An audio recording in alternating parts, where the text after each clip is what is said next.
mulai dari perspektif, waktu yang begitu singkat, dan faktor lainnya. Itu akan saya bahas di Apa Kabar Indonesia malam hari ini.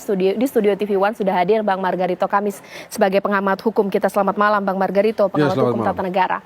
Dan juga dari Formapi, peneliti Formapi, di sini ada Bang Lusius Karus. Selamat malam Bang Lusius Karus. Malam Mbak Caca. Saya juga akan bertanya dengan mantan Hakim MK Pak Marwar Rasihaan. Selamat malam Pak. Apa kabar Pak? Sehat? Selamat malam. Malam. Sehat, Yes. Selamat malam. Terima kasih, Bang Caca. Selamat malam. Selamat malam, Pak Margarito, Pak Lusius. Berapa? Sudah berapa yang kontak? Sudah berapa yang kontak? Betul sekali. Itu juga pertanyaan saya, Pak Marwara. Kita tahu sebelum gugatan ini nanti akan mau diapain oleh MK karena ini semacam bola panas. Sebagai mantan hakim MK, benar tidak sih Pak? Omongan-omongan yang ada di luar sulit sepertinya gugatan Pilpres ini dimenangkan. Karena juga waktunya begitu terbatas dan faktor lainnya. Bagaimana Pak? Mengingat Bapak sudah malang melintang mengenai permasalahan ini. Ya, jadi saya kira secara objektif, kalau kita mengklaim misalnya suatu perselisihan perolehan suara dan melihat secara kuantitatif, maka kalau misalnya suatu selisih perolehan suara seperti sekarang itu pasangan calon nomor 2 begitu jauh dari pasangan calon nomor 1 dan 3, tentu secara kasat mata atau secara umum bisa kita lihat kesulitan membuktikan perbedaan perolehan suara yang mau kita nyatakan tidak sah sebesar itu. Kalau dilihat dari sudut kuantitatif tentu saja akan mengalami kesulitan, apalagi dengan time frame 14 hari. Ya, kalau mereka tidak dari awal sudah menyusun suatu data yang secara sistem IT mereka sajikan untuk seluruh Indonesia dengan susunan yang telah demikian rapi, tentu saja itu akan sulit.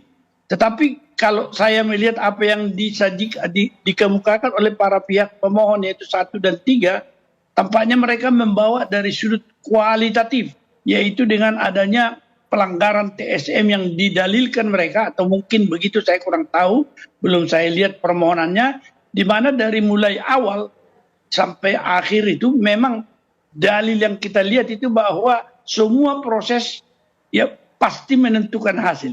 Kalau proses buruk, hasilnya buruk. Kalau proses tidak benar, bisa juga hasil tidak benar. Oleh karena itu, kalau kita melihat bahwa yang dibawakan oleh para pihak adalah misalnya apa yang sering didengar oleh banyak orang itu pelanggarannya menggunakan struktur pemerintahan dari atas ke bawah.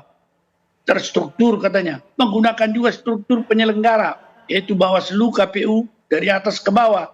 Juga dengan satu sistem yang didengung-dengungkan ini banyak, yaitu tentang Bansos dan BLT yang melalui cawe-cawe Bapak Presiden ini.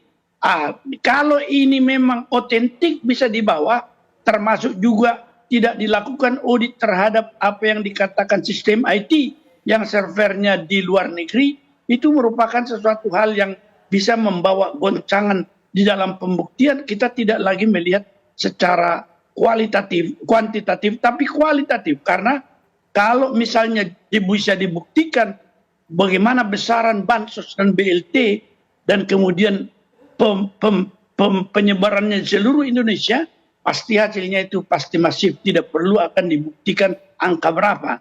Oleh karena itu pergulatan itu akan ada di sini. Saya sudah mendengar dari Pak Habibur Rahman bahwa kualitas permohonan katanya tidak betul. Itu nanti kita akan melihat di persidangan tentunya, bahwa mereka tentu kalau dalil dari pemohon mereka sudah siap betul begitu. Ini yang menurut saya suatu pendekatan yang berbeda antara kuantitatif dan kualitatif, dengan apa yang disebutkan pelanggaran yang didalilkan terstruktur, sistematis dan masif.